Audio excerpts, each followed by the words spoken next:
Hi guys, welcome back to a Free Flow Wednesday. This is the inspiration piece I'm going to be using, and this is the paper collection.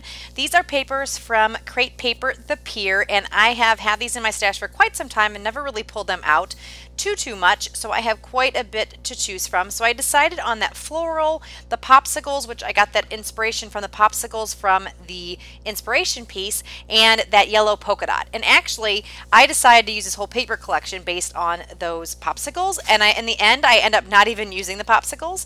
So you'll see kind of where this layout goes. But I did want to take a lot of the watercolors and stuff that was from the inspiration piece and do some watercoloring in the background. And this is my Koi traveling watercolor palette that I got from Hobby Lobby, and I'm just going to take a couple of the different colors and try to mix it together to mimic the colors from the inspiration piece as well as the paper collection. So I'm trying to kind of make a tealish, darkish, bluish green color, and that matches some of the flowers that are in the inspiration piece as well as the paper. And I'm just adding the color, the paint, and mixing different colors to make it to be what I like. And before I did this, I did put clear gesso on the background. I am using a cream colored cardstock, so I did not want to use white gesso. I used the clear instead, and this way I can maintain the cream color cardstock on the background without obstructing that with the white gesso. So this way my page does not warp too much, and the watercolor flows a lot better on the page when you have the gesso as a primer. So after I put that green on, I did dry it up, so now I'm going to take a couple different colors of a kind of a reddish orange color, and then I'm also going to add a little bit of white to this to make it a little bit more pinky, because that's kind of what I was going for. The colors in the inspiration piece as well as the paper are a little bit on the pinker, reddish orange side. So I'm just going to do that using that plastic packaging, and I'm going to take my watercolor brush and just mush it around a little bit more. And what I'm trying to do is not blend it too much in with that green, because the green will reactivate with the water, but as long as I'm careful, because the green is dry, it doesn't do it too badly. So I'm just kind of smushing my color around with the watercolor brush and then going back in with the packaging to get it to the color I want. And then once I get that done, I'm going to do some splatters again with the pinky orange color. Now that is all dried up, and I've decided to use this stencil. It's from Studio Calico, and it's got circles, kind of like an oblong-y kind of irregular circles, and some of the circles have some kind of print or font inside of them. And I'm using a lightweight modeling paste, and I decided on the lightweight modeling paste because it is kind of transparent, and I wanted to be able to see the watercolor coming through the modeling paste. So that's kind of why I did that. So you'll see here, once I get this on, you can kind of see through. It's a little bit of a translucent color, and when it dries, it's even more translucent, and I really like this effect.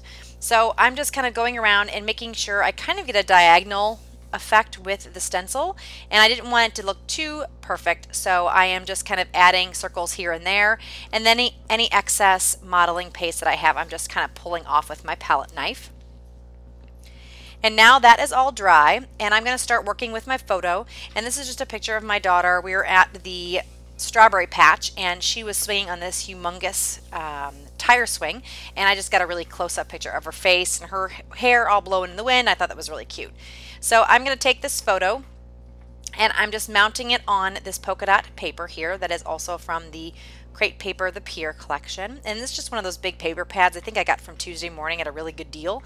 So that's why I'm decided to use this, because it's just been sitting around not getting any love, and I thought this would be a perfect opportunity with the inspiration piece to do that.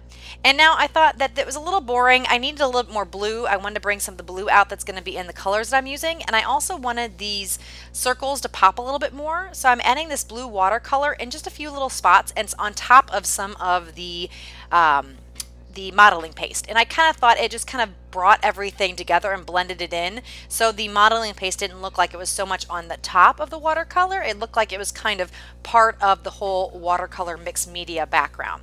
So like I said, I'm just taking the different colors using my watercolor brush and just kind of brushing it around and trying to smear it out a little bit, and then also adding some splatters, and then I'll dab up some of this so it's not quite as dark in all the places, and it's just using a paper towel dabbing that up. And so you can see that it kind of pulled some of that color up and gave it a little bit more variegated or lighter effect. And I'm just going to dry that up. Once it's all dry, I will start working on the cluster. I'm going to use one of these old frames that I've had in my stash for, again, quite some time. That's kind of my motto right now, is using up stash. I don't know if that's really a motto, but anyway, just using up my stash, trying to get it used up, trying to buy too much stuff, because I definitely have enough stuff and I need to get through some of it before I start purchasing anything else. So I'm just going to take some of this fun foam, put it on the back of this photo so it kind of pops up. That frame is pretty dimensional, so I needed to have something behind the photo so it didn't sink in too much. And now I'm just going to work with some of these embellishments, and I definitely am using some embellishments that are a little bit newer and some embellishments that have been around for a while. The two word die cuts that I'm going to be using are from a Fuse die cut pack. They're kind of like a plasticky texture, and they're meant to be used with the Fuse tool. However, I just kind of like the slickness or the smoothness of them, and I thought it'd be neat to use on this layout, and the colors happen to work perfectly. That butterfly is also from that same Fuse die cut pack. The tag that you see there on the left hand side with the clouds, that I believe is from Studio Calico. I've had it for quite some time. I can't quite remember where it's from, but I believe it's Studio Calico. And the vellum pieces that I'm putting under the Today is from a crate paper die cut pack that I had, probably from an old Scraptastic kit that I use, and I just had some leftover pieces. So I'm just going to be playing with these layers for a little bit until I get something I like. The little scallop border thing that I put under my photo, that is from, I think, Ellie Studio. And the stamp that has a little heart on the right hand side, I'm going to put another stamp image on the left that's in pink, and that is from both from Ollie Edwards. You can see it says life there in the bottom left hand corner. It's going to go up underneath the word hello. That little bow is going to end up going over there on the tag, looking like it's going to hold on that heart. And then I'm just going to keep messing with some stuff. This little flare button is from Scraptastic. It was a leftover from one of my kits. And I'm going to end up taking some thread and making a little nest under it, and then also adding some thread in the right hand corner underneath the tag. I think I'm channeling my inner Missy Whidden. I know she does a lot of things with string, adding thread underneath her flare buttons and stuff, and I just really like the texture of this. And I'm going to end up sewing down some of the elements on the page, and because I knew I was going to do that, I wanted to have some more thread in other places as well. So I am definitely not as graceful as Missy is putting this stuff together. I was having a heck of a time getting the thread to do what I wanted it to do, but I finally got it to work, and I just had to mess with it for a little bit. And I kind of cut some of that out so you didn't have to watch me fussing with the string, because that's just not very exciting. So I'm going to keep playing with this, getting this all layered up. I'm going to add this little border back under here, and what I'm going to ultimately end up doing is, I thought it was just needing something. It needs something around this entire cluster, so I'm actually going to pop all of this off after I get the photo down on top of it, and I'm actually going to end up putting it on top of some more of the paper from the Pure collection, and it's going to be the floral paper. And I really like that I did that. I thought the photo was kind of getting lost just slightly, or the frame and stuff was getting lost a little bit. So here I'm going to pull out that floral paper probably in a couple minutes. I can't remember exactly when I'm doing. I think I'm getting it now. Yeah. So I'm going to end up popping that all off and then sticking it on the floral paper like I had mentioned.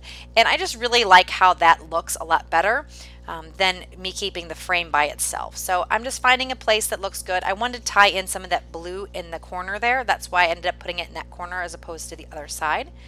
I'm just trimming it out with my Tim Holtz scissors, and then I'm going to trim a little bit more off because I thought it had a little bit too much of the border around it. And so I'm going to trim off the top here.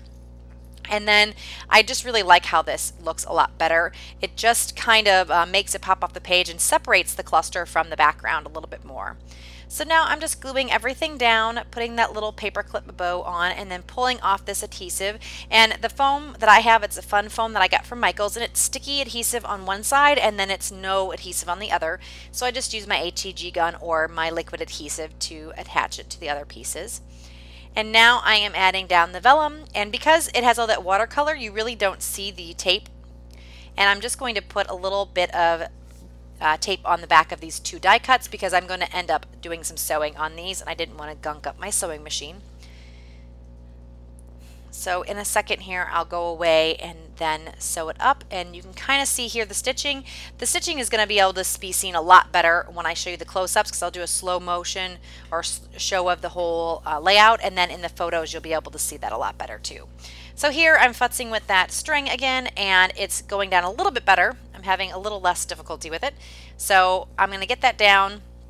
Like I said, I'm going to put some string in the right hand corner, and then once I get that down, I will end up gluing everything down with my liquid adhesive.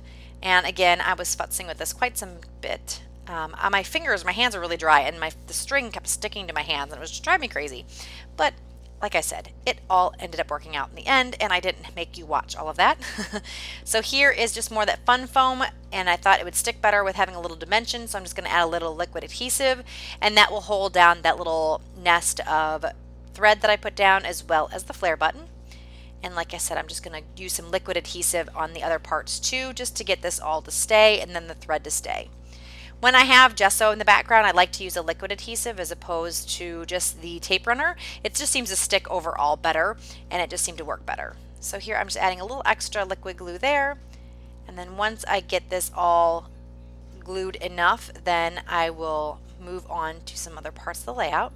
And I like this fine liner bottle because you can see I just kind of used that tip and kind of got under there without having to lift the whole thing up to add some extra adhesive. So next I am going to work on some enamel dots. I'm going to use 3 different colors, I think a yellow, a pink, and a blue, to mimic the colors that are in the background. And I'm just going to sprinkle these in the 3 different areas of the page that I thought would look nice. So one by the flare, one by the butterfly, and one by the little bow on the right hand side. And kind of tucking in some of the layers and not making it all very perfect. I would try not to think too much when I put these enamel dots, because it's amazing, just 3 little enamel dots. You can really overthink where those are getting placed. So anyway, now I am just finishing things up. I added my journaling, and I actually stamped the date over here, and I didn't like how it looked. So I'm actually going to cover it up with this stamped banner.